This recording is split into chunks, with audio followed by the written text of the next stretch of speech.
Welcome to Around the Weird. Here's your host, the museum curator of the strange and unusual, Mr. Nothing. Thank you, mysterious voice, and welcome back to Around the Weird, a booktube channel where I talk about all the unusual and out of the ordinary literature that I found in my travels. Today it is Poetry Thursday, and this is the last Poetry Thursday of the month of October, so it is the last spooky poem, or at least intentionally sought out spooky poem that I'll be talking about for the time being. And today's poem is all about anxiety and imagined demons and such. I am referring to Field of Skulls by Mary Karr. For those who don't know, Mary Karr is an American author who has been writing since the 1980s. She's written a number of novels as well as poems. And one of the books she wrote is her acclaimed memoir, The Liars Club, which sounds interesting based on her upbringing in Texas and her sort of troubled relationship with her father and some of the abuse she faced. And yeah, I would be interested in checking out such a book. For those who probably know me, you know that probably those themes are stuff that I find personally interesting in a book. Not to fetishize a person's life or anything like that.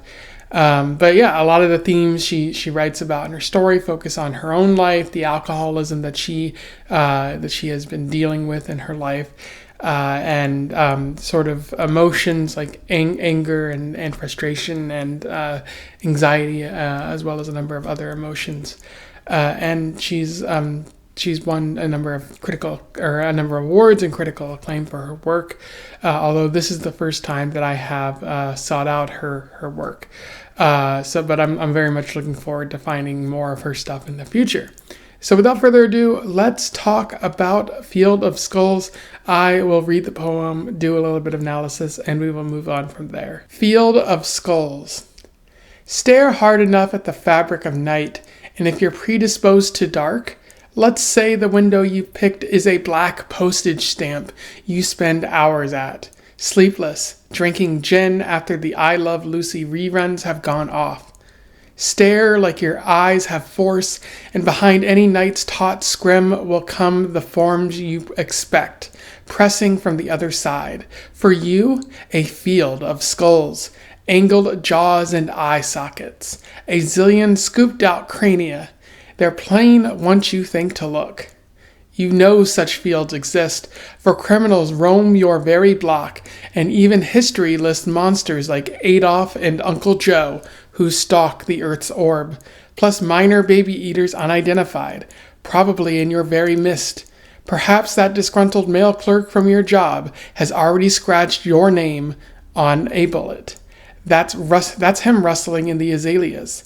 You caress the thought, for it proves there's no better spot for you than here, your square yard of Chintz sofa, hearing the bad news pipe steady from your head. The night is black. You stare and furious stare, confident there are no gods out there. In this way, you're blind to your own eye's intricate machine and to the light it sees by, to the luck of birth and all your remembered loves.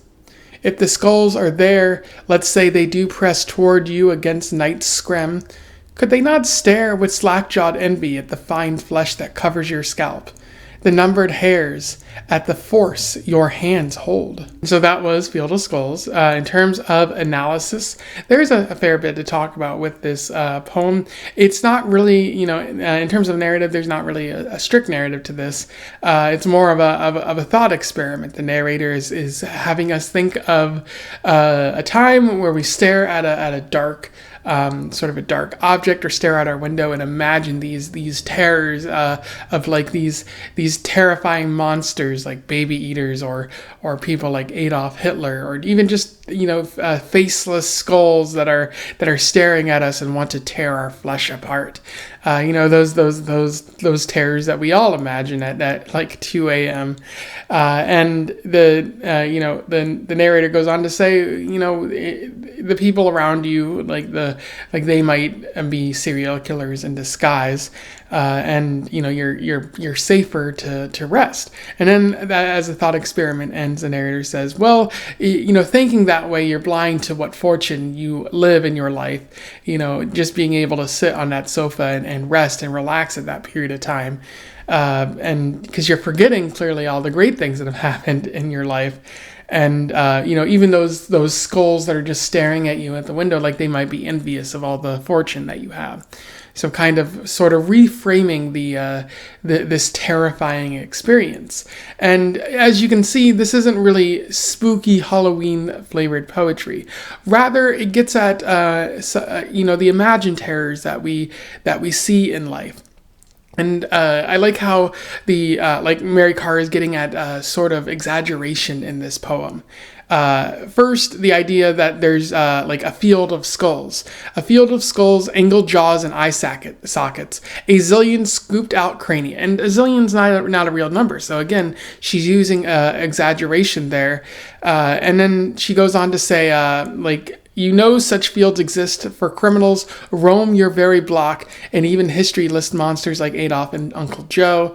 And then goes on to talk about minor baby eaters, unidentified, probably in your very midst. And then there's a mail clerk from your job who might try to kill you because they've already got your name scratched on a bullet.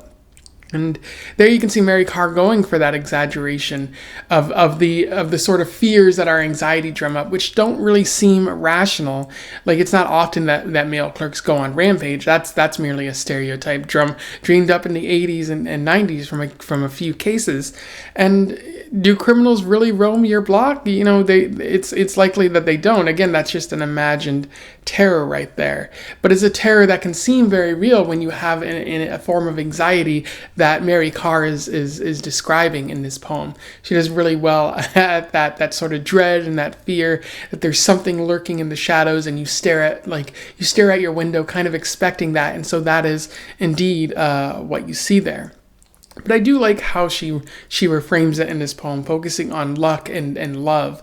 She says, in this way, you're blind to your own eye's intricate machine, and to the light it sees by, to the luck of birth, and all your remembered loves. If the skulls are there, let's say they press toward you against the night scrim, could they not stare with slack-jawed envy? So again, noting that these imagined terrors could be envious of the life that you lead, and that you're forgetting, love. You're forgetting all the great things that have happened to you, in order to enable this sort of fear to exist. So it's not rational, and it denies the reality around you. Like, obviously not everyone is fortunate in life, but there's certainly no weird skull monsters or even Adolf Hitler type beasties hiding in the dark waiting to grab you.